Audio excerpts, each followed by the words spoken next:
नमस्कार बच्चों, आपका शाक्य एकेडमी फर्रुखाबाद के चैनल में स्वागत है। आज हम आपके लिए बहुत ही इंटरेस्टिंग टॉपिक लेकर आए हैं जो कि ट्रिग्नोमेट्री का है और इस टॉपिक का नाम है हाइट एंड डिस्टेंस। हाइट का मतलब आप जानते हैं ऊंचाई और डिस्टेंस का मतलब भी आप जानते हैं दूरी।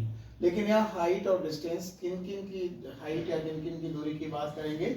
आपने देखा होगा अपने दैनिक जीवन का जो आपका अनुभव है उसमें हम बहुत सारी इमारतें, टावर, खंबे, पुल देखते हैं जिनकी कुछ ऊंचाई होती है, उसे हम हाइट कहते हैं। और आपने देखा होगा कि हम बहुत ही अनुभव करते हैं कि हमारे जो अपने जो प्लेसेस हैं उनके बीच में डिस्टेंसेस। तो आज हम जो टॉपिक लेने जा रहे हैं हाइट एंड डिस्टेंस, ये एक्चुअली ट्रिग्नोमेट्री की एप्लीकेशन है, एप्लीकेशन पार्ट है। और इसके साथ ही आपका ट्रिग्नोमेट्री का पूरा यूनिट खत्म हो जाएगा, पूरा चैप्टर खत्म हो जाएगा। मुझे पूरा विश्वास है कि आज का ये टॉपिक आपको हाइट एंड डिस्टेंस बहुत अच्छी तरह से समझ में आ जाएगा, जिससे कि आप अपने किसी भी कंप्यूटर एग्जाम के ट्रिग्नोमेट्री के क्वेश्चंस को आसानी से कर पाएंगे और आपके ट्रिग्नोमेट्री के अंदर जो क्वेश्चंस का कॉन्फिडेंस बनेगा वो बहुत ही अच्छा होगा, लाजवाब होगा। तो आइए शुरू करते हैं। हमने यहाँ पर एक फिगर लिया हुआ है, ट्राइंगल लिया हुआ है। आपको पता है कि ट्रिग्नोमेट्री में हम राइट ट्राइंगल्स लेते हैं, तो हमने एक ये राइट ट्राइंगल लिया हुआ है ABC। इस राइट ट्राइंगल में हमने एक एंगल मान लिया है थीटा। जैसे ही एंगल को डिनोट कर देते हैं वैसे ही हमें एंगल के सामने वाली साइड ट्राइंगल की परपेंडिकुलर मिल जाती है और जिस साइड पर एंगल है वो हमारा बेस कहलाता है। और जो सबसे बड़ी साइड होती है ट्राइंगल की, जो 90 डिग्री के सामने वाली साइड होती है, वो हमारी हाइपोटेन्यूज होती है। अब हम चूंकि हाइट एंड डिस्टेंस को डिस्कस करने जा रहे हैं, बाकी ट्रिग्नोमेट्रिक रेशियोज वगैरह आप सभी सीख चुके हैं, उसके बाद ही हम इस यूनिट को पढ़ रहे हैं। तो यहाँ पर हम देखेंगे कि अगर कोई व्यक्ति ए स्थान पर खड़ा है और वो किसी बीसी बिल्डिंग को देख रहा है, तो बी बिल्डिंग का टॉप है। एक व्यक्ति ए से बी को देख रहा है तो वो क्या करेगा। अभी देखिए, अगर वो व्यक्ति, जैसे मुझे आप देखिए, मैं अभी ना ऊपर देख रहा हूँ ना नीचे देख रहा हूँ। अगर मैं ऊपर देखूंगा तो मैं क्या करूंगा, मैं अपनी आंख को ऐसे ले जाऊंगा, तो इसका मतलब उठाऊंगा आंख को। और अगर मैं अपनी आंख को नीचे ले जाऊं तो मैं नीचे की चीज देख पाऊंगा। तो ये दो स्थितियां हैं। जब आप ऊपर को देखते हैं तो एक एंगल ऑफ एलिवेशन बनता है। एलिवेशन का मतलब होता है नीचे से ऊपर देख रहे हैं। और जब आप ऊपर से नीचे देखते हैं एंगल ऑफ डिप्रेशन बनता है, जिसका सीधा मतलब आप समझ गए होंगे, ऊपर से नीचे देख रहे हैं।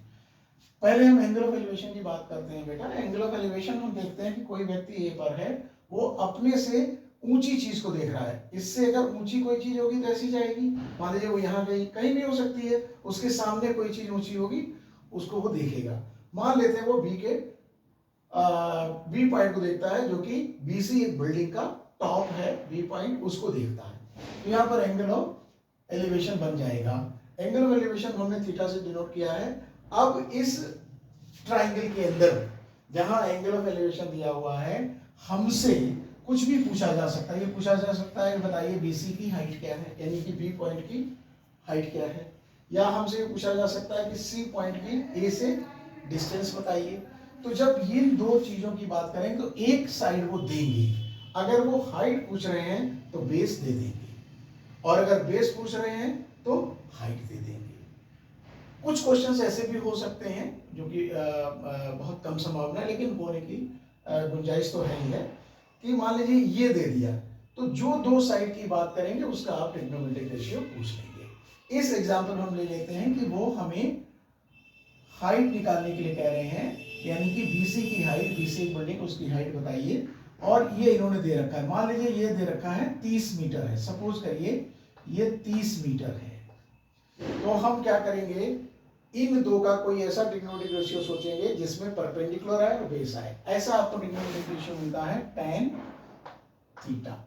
tan थीटा होता है परपेंडिकुलर अपॉन बेस, और यहाँ पर परपेंडिकुलर हमारा BC है, ये आप अच्छे से समझ रहे हैं, और बेस हमारा AC है।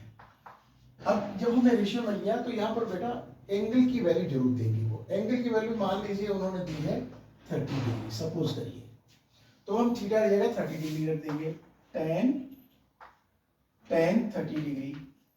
और परपेंडिकुलर हमें दिया नहीं है, अननोन है, तो हम BC लिख देंगे। AC इन्होंने हमें दिया हुआ है 30 मीटर है, तो ये 30 मीटर रख देंगे। अब इसमें देखिए हमें tan 30 की वैल्यू पता है। tan 30 की वैल्यू कितनी होती है, tan 30 की वैल्यू होती है 1/√3। Is equal to BC upon 30। Cross multiply करेंगे तो BC की वैल्यू क्या आ जाएगी बेटा? BC की वैल्यू आ जाएगी 30/√3, और इसको चाहो तो आप रेशनलाइज कर दो तो यह आ जाएगा 30 इंटू √3 इंटू √3, और ये आ जाएगा आपका 30√3/3, और इससे काट देंगे तो यह आ जाएगा 10√3 मीटर। ये आपकी आ गई हाइट। तो आप लिखेंगे हाइट ऑफ बिल्डिंग है, अगर या यहाँ पे चूंकि BC दिया हुआ है तो BC की हाइट हमारी, BC की वैल्यू क्या आ गई बेटा? BC की वैल्यू आ गई 10√3 मीटर। ये बहुत ही बेसिक कंसेप्ट है जिससे हम हाइट एंड डिस्टेंस की प्रॉब्लम्स को सॉल्व कर सकते हैं। हाइट एंड डिस्टेंस की प्रॉब्लम के लिए जहां पर एंगल ऑफ एलिवेशन दिया हो, आप इस मेथड का यूज करके किसी भी अननोन साइड की वैल्यू निकाल सकते हैं। आइए हम दूसरी सिचुएशन की बात करें जहां एंगल ऑफ डिप्रेशन दिया होगा। तो एंगल ऑफ डिप्रेशन का मतलब है ऊपर से हम नीचे देखेंगे। मान लीजिए कोई व्यक्ति MN एक बिल्डिंग है, इस MN बिल्डिंग के टॉप पर M पर बैठा हुआ है, और नीचे मान लीजिए कोई रोड है, रोड पर T पॉइंट पर कोई कार है, तो वो कार को देख रहा है। M पॉइंट से T पॉइंट को जब देखेंगे तो नीचे देखेंगे, जब हम ऊपर नीचे नहीं देख रहे हैं तो ये पैरेलल लाइन जा रही है, TN के पैरेलल ये है, तो वहां पर एंगल ऑफ डिप्रेशन बनेगा। ये ध्यान रखना है, कई बच्चे गलती से यहाँ बना देते हैं, यहाँ हम बाद में पहुंचेंगे, पहले एंगल ऑफ डिप्रेशन यही बनाएंगे। जैसे एंगल ऑफ एलिवेशन हमने यहाँ बनाया, पहले यहाँ देख रहे थे और यहाँ से हमने ऊपर किया था। अब हम क्या कर रहे हैं, इधर देख रहे हैं, इससे हम नीचे कर देंगे, तो एंगल ऑफ डिप्रेशन यहाँ बनेगा। ये सही है कि जब आप पैरेलल लाइंस के हिसाब से देखेंगे तो जो एंगल यहाँ बनता है वही एंगल बनता है, यानी कि इस एंगल ऑफ डिप्रेशन थीटा को हम यहाँ लिख देंगे। फिर वही हमारा फिगर बन गया जैसा यहाँ पर था, और इसी मेथड से हम इसको भी निकाल सकते हैं। ये दोनों angle of elevation, angle of depression, दोनों एक ही मेथड से होते हैं। हमें यहाँ पर भी tan थीटा लिया था, यहाँ पर भी हम tan थीटा ले सकते हैं। tan थीटा की जगह हम cos थीटा ले सकते हैं। cos थीटा में क्या B/P हो जाएगा, बेस अपॉन परपेंडिकुलर हो जाएगा।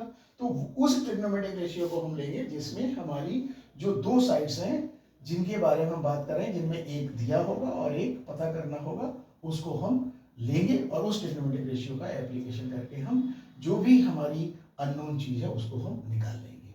ये एक सिचुएशन है। दूसरी सिचुएशन इसी यूनिट में और भी है जिसको आपको समझना है, और वो भी बहुत आसान है। देखिए आइए उसको देखते हैं, उसको भी समझ लेते हैं, और वो भी आपके ट्रिग्नोमेट्री की एप्लीकेशन पर ही बेस्ड है। क्योंकि जब हम अपने दैनिक जीवन के अनुभव की बात करते हैं तो हम बहुत सारे ऐसे एक्सपीरियंस लेते हैं जिसमें ऐसा आता है कि मान लीजिए हम किसी बिल्डिंग पर या टावर पर बैठे हुए हैं, और इस टावर से मान लीजिए ये हमारा कोई रोड है, और इस रोड पर दो कार हैं, कार A और कार B है। आप पहले कार A को देखते हैं, तो एंगल ऑफ डिप्रेशन आपका क्या बनेगा बेटा? ध्यान रखना, एंगल ऑफ डिप्रेशन के हम लोग क्या करेंगे, डॉटेड लाइन खींचेंगे। मान लीजिए ये थीटा बनता है तो ये भी थीटा हो जाएगा। ये पैरेलल लाइंस के हिसाब से अल्टरनेट इंटीरियर एंगल्स इक्वल होते हैं। इसके बाद आपने इसको देखा। अब ये हम एक सिचुएशन मान लेते हैं कि ये कार जो है A और B दोनों के बीच में AB डिस्टेंस है। इसका एंगल ऑफ डिप्रेशन मान लीजिए हमने थीटा डैश लिया, तो ये थीटा डैश हो जाएगा बेटा। अब एक कॉमन सेंस आप देखिए कि थीटा बड़ा है या थीटा डैश बड़ा है। जितना आप दूर जाते चले जाएंगे उतना ही एंगल छोटा होता जाएगा, या इसका उल्टा करें, आप जितना ही इधर आएंगे एंगल बड़ा होता जाएगा। अगर हम यहाँ पर एक C पॉइंट ले लें और आपसे कहें बेटा C पॉइंट पर बताइए एंगल इससे बड़ा होगा या छोटा होगा, तो आप कहेंगे सर इससे बड़ा होगा। तो ये छोटे बड़े एंगल की जानकारी आपको ध्यान रखनी है, और ये कॉमन सेंस से आपको यूज करना पड़ेगा। अब मान लीजिए ये हमारा एक क्वेश्चन बन गया, दो कारें हैं जिनके बीच में A और B की डिस्टेंस है, AB की डिस्टेंस है, कार A और कार B के बीच में डिस्टेंस AB है। एक व्यक्ति जो है वो M पॉइंट पर बैठा हुआ है जिसे वो देख रहा है। दोनों के एंगल्स हमें पता है, थीटा थीटा। अब अगर हम इनकी वैल्यूज दे दें और इसकी या इसकी या इसकी या इसकी वैल्यू दे दें तो आप निकाल सकते हैं। मतलब हमारे पास क्या क्या संभावनाएं हैं, MT में भी नोन, MT में भी नोन, इट में भी नोन, और थीटा में भी नोन, थीटा में भी नोन, और थीटा डैश में भी नोन, और TA, AB और TB में भी given,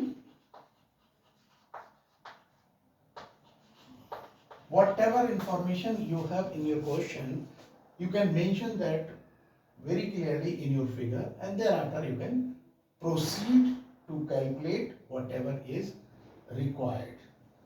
Say for example, here we can change these rotations. Suppose this was 30 degree, or say this was 60 degree, and this becomes 30 degree.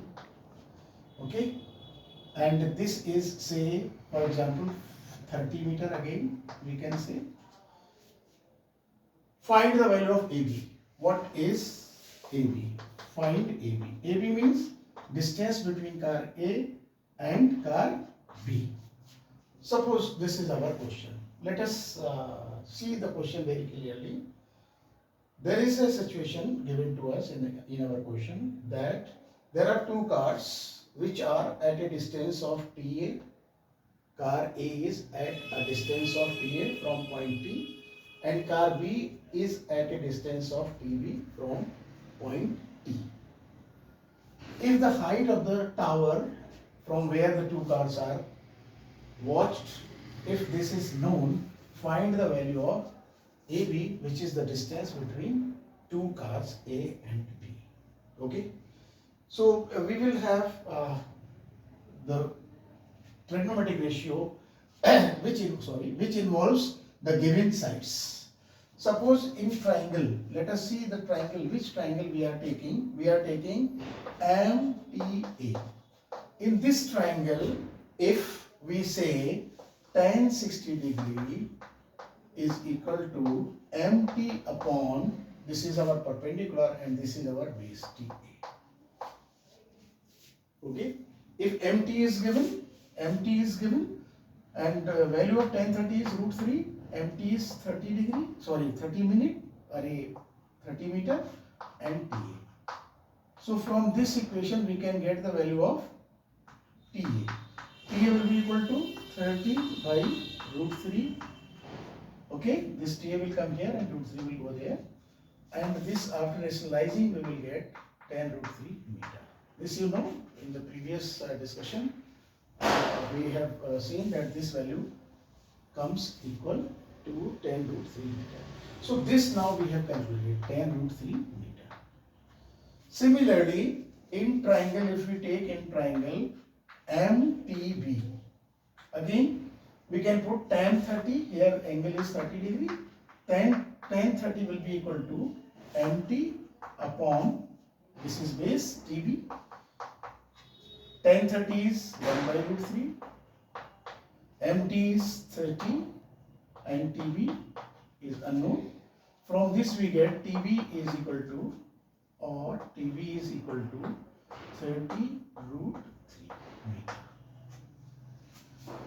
Now you are supposed to get the value of AB. How we can get AB from these two values, TA and TB? If we write TA will be equal to TB this much minus TA. Sorry, we have to calculate AB. I'm sorry. AB will be equal to TB minus TA. Value of TB is how much? 30 root 3 minus value of TA is 10 root 3, and this will be equal to 20 root 3 meter. Okay. Now we have found the distance between two cars is 20 root 3 meter.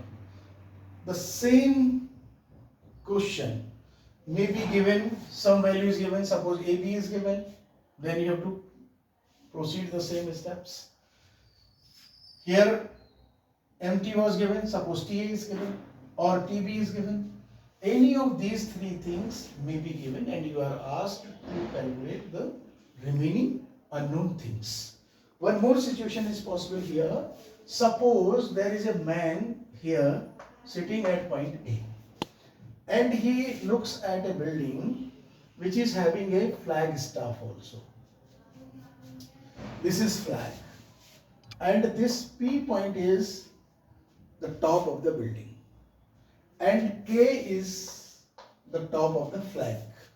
Okay, and PK is flag staff, and the person looks at this top of the building from A making an angle of say 30 degree.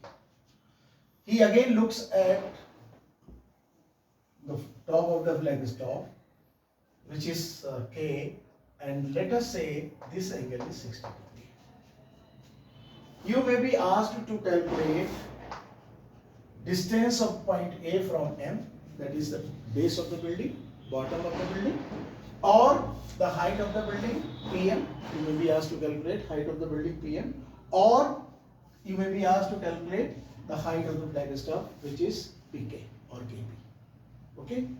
So this figure and this figure may be looking different, but the steps for solving or to get the unknown side is almost the same, and you can proceed the same way to get this value. Okay? So children, you can try yourself, and next video we will have the solution of it. In case of any difficulty, you can give that your difficulty in comment section, so that we can know, and you will be given a suitable reply from the other side. Okay, this is all about height and distance, the first discussion, and the further discussions will follow. Thank you children for watching us.